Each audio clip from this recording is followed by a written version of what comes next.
Hi, I'm Fred. And I'm Sarah, aka the Paris Quiz Mistress. We're two friends addicted to trivia, and we're rewatching Alias. But this is not an Alias podcast.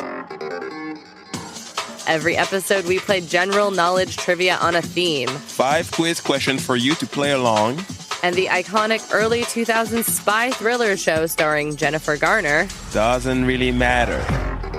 Because this is not an Alias podcast.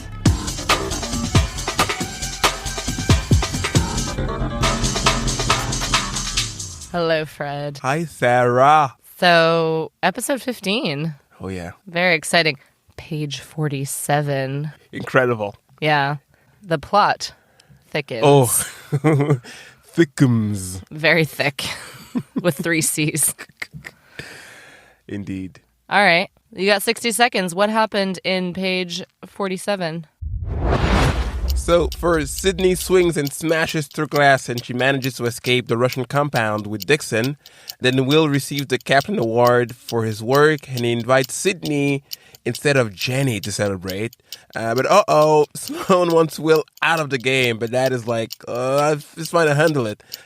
Sydney and Francie, they remove their engagement rings very solemnly. Vaughn insults Sloan's dying wife to Sydney's face, and then Will gets kidnapped. Sydney goes to Tunisia to retrieve the Ramaldi book, and she seduces, then punches some Russians on a yacht. Dad beats up Will to save him somehow. And then there's a dinner at Sloan's with his wife, Emily, and Will and Dad. And also, while she's there, Sydney steals the page 47 from the real book, puts a fake one. And then the CIA is like, what's in the page? And it's like, uh-oh. And Vaughn looks at it, it's like, uh-oh. And then he shows her the picture on page 47, and it's her face. That's what happened. What? Crazy. It's her face from the 1500s. Yeah, supernatural thriller. Would you say spy-fi? Spy-fi. As much as ever. So what on earth would I quiz you about in such an episode as this? So I've taken a few things from Marshall's speech. He talks about my fair lady, an accent in Galway and Ireland. I don't know. Or Persian food, because Jenny's like, do you want to come eat ashreshte at my house before Will? Well, I'm not going to talk about Alias anymore, but I think that's possible options. Okay. No. It is. I love being wrong. Although I guess that's good because the actress is Persian, so they cast her as Persian, unlike that time they cast her as Latina in the L Word. But then in the L Word Generation Q, they cast a different Persian actor as Persian. Oh. As evolutions. As I think as like an apology. But like, Sarah Shahi did not come back. As far as I know, because I stopped watching. Okay. No, it is food related. Okay. Yum, yum, yum. What does, when Will wins the award, his colleague brings him something? The colleague we've never seen before, that just comes out of nowhere? Yeah, who's British. Because? For a reason. She brings him a chocolate cake. Correct. I know my cakes. I sure hope you do. Because we have a quiz about cake. Ah, I love it. Here we go. Your cake quiz, just for you. Number 1. What cakey coffee-flavored dessert gets its name from the Italian for pick me up? Should I reveal more personal details now or later? Go for it. Well, I love baking, as you know. This is why I wrote you a cake quiz, Fred. Thank you. Thank you so much. And that specific cake is probably one of the best things I've ever, if I may say so myself. You may. And the night I did meet at a party, and it's a tiramisu. You did make me a tiramisu. For my birthday, yeah? Yeah. Oh. And I did a party at mine, and someone started, it was 1 a.m. People were not in their sanest mind.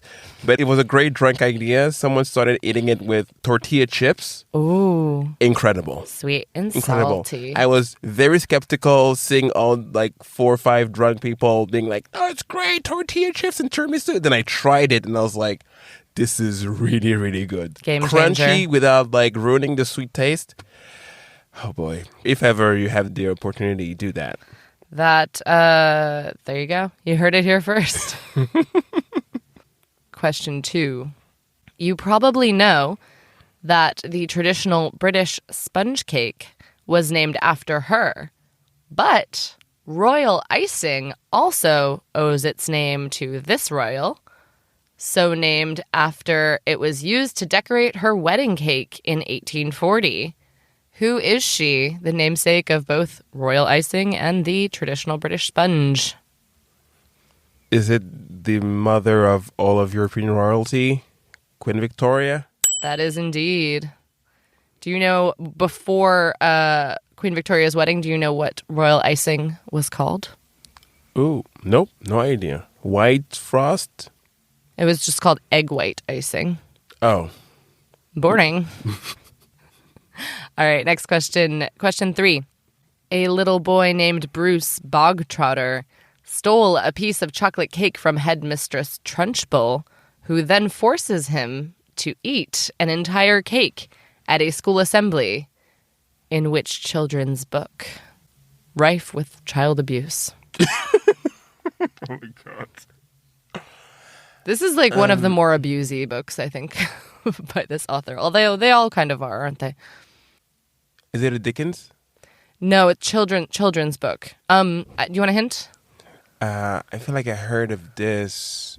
Roald Dahl? Yeah. What's his name again? Bogtrotter? Bruce Bogtrotter. I think I've heard of this, but it's not coming back. Yeah, if you have a hint. The title. Is also a successful musical. Matilda. Yes. Yes. It's because I was thinking boy, but no. It's Matilda. It's a Matilda, yeah. You did not see that movie as a child? No, it's not part of my curriculum or the things we watched. No. Your curriculum. I don't really come from a musical culture, so... Well, the film wasn't a musical, the original. Well, there's a book and then the film from the 90s with like Danny DeVito. Ooh. I think Danny DeVito produced it, directed it. Anyways, I feel like everyone who saw that movie as a kid has some sort of trauma related. Question 4. The name for which European wedding dessert comes from the French for something that crunches in the mouth? Although this is not the name commonly used in France, in French. Is it the big tower of things? It's a big tower of things. Choux pastry. I think so. Is it the croquembouche? Croquembouche. Croquembouche. Which no one in France has ever said. Oh, yeah, I guess. What do they call it here? Well. Do they do it here? Yeah, they do it here, but it's not called croquembouche. Croquembouche. It's called a pièce montée. Ah, oui. Yeah. It's the kind of thing you would love to hear Paul Hollywood say. A croquembouche. Yeah. Delicious. I don't think I've ever seen one. I would love to. Yeah, I don't get invited to those kinds of weddings. No. Question number 5. A 2014 incident nicknamed Bingate occurred when Great British Bake Off contestant Ian threw away his showstopper piece out of frustration. Which cake, ice cream, and meringue dessert did he have to bring to the judges in a bin? It's very funny. Scandalous. It's the most scandalous thing that's ever happened in Great Britain. Probably. Yeah. And they've done a lot of things. Yeah, this is number 1. Yeah. And showing Mary Berry a bin. that poor sir. I mean, I feel for this. It's my favorite by miles reality TV show. So good, and It's I feel great. for them intensely. And I did feel for the guy when he brought his, I believe, baked Alaska in the bin. Yep, baked Yeah. Alaska. It was a very hot day in the tent. Somebody took it out early. Somebody took it out or the freezer door was open. But then the person who he blamed mysteriously disappeared the next episode. Ooh. Oh, yeah, that is true. Yeah. There were consequences to Bingate. The scandal continues. Oh, my word. Right? Delicious. That was your delicious, delicious cake quiz, Fred. I wonder what I'm going to bake when I go home after you've elicited so much emotion in me. I am to please. Mm-hmm. That's the end of trivia. Feel free to step out. Au revoir, nerds. Bye. So, page 47. I have a question for you because you haven't seen this before. I'm a baby. What the hell did you think was on the page? Because it was very dramatic. Like, that was the dramatic ending. It's like, he was like, you have to be here. You have to see this right now. I thought it was about her. I didn't know. I think maybe the thought of her literal face being on the page crossed my mind, but I don't think my brain really grasped that idea entirely, so I didn't imagine that. But I thought it's related to her somehow. Okay. Which is incredible. I mean, no. Again, that only happened when they started it, like at the very end when Vaughn, everybody was wide-eyed, like, what? And I thought, okay, it's about her somehow, and it's her face. Yeah, it's like a sketch. It's bizarre that it's so. It's not exactly her. I mean, they sort of. It's her. It's her with like a Victorian, not a Victorian, like a medieval Renaissance wig. One more wig to come. She has some like intricate braids. Exactly, and she looks a bit aghast in the picture. Her eyes are kind of wide open, and she seems to be looking at something in in a daze. I don't know, but yeah, it's her. This show is bananas. Yeah. This show is wild. And I mean, I'm here for it. I'm totally here for it. Page 47. I want to mention the end of the fur hat story arc. Oh, please. Who, because it's a person. Not because I don't know how to speak English. Who, after sticking to Sydney's head while she's swinging wildly about Russian compounds, is used as a decoy to make the guy who's chasing her believe that she's going down the elevator. Oh, does she put the hat on the mannequin or something? Yeah. She just sees he sees a shapka going down, and I was thinking, she put it on the mannequin. She put it on the mannequin. She's done that before. Yeah. And then putting mannequins in elevators is another. Yeah, it's another recurring theme. Yep, we like it. And then she destroys the guy. Excellent. Thanks for your service, Hat. Vaughn had sort of a sequel to calling Sydney a bozo when he says that the paperclip is bitchin'. It is wild how deadass he says the word bitchin'. He's like, I guess it's bitchin'. They said it's bitchin', so it's bitchin'. What? Did people say that? I mean, I guess people like him say that. Did people say that without like a hint of sarcasm? Like first degree, I assume the device is bitchin'. Yeah, that was funny. I just imagine what's going through Dad's head as he's standing there and this tool is saying it's bitchin'. I assume it is bitching. Poor Dad. It was cool to see some Dad and Sydney action, as always. We enjoyed that. I think, apart from bitchin', Jack has an all-timer. He says, when Sloane is like, you have to kill Will Tippin, and Jack's like, ooh, don't do that, because he loves Sydney. Not that because he cares about Will at all. He goes, there's a difference between concern and assassination. It's a good line. Yeah, it's like there's a sizable gap. between the two.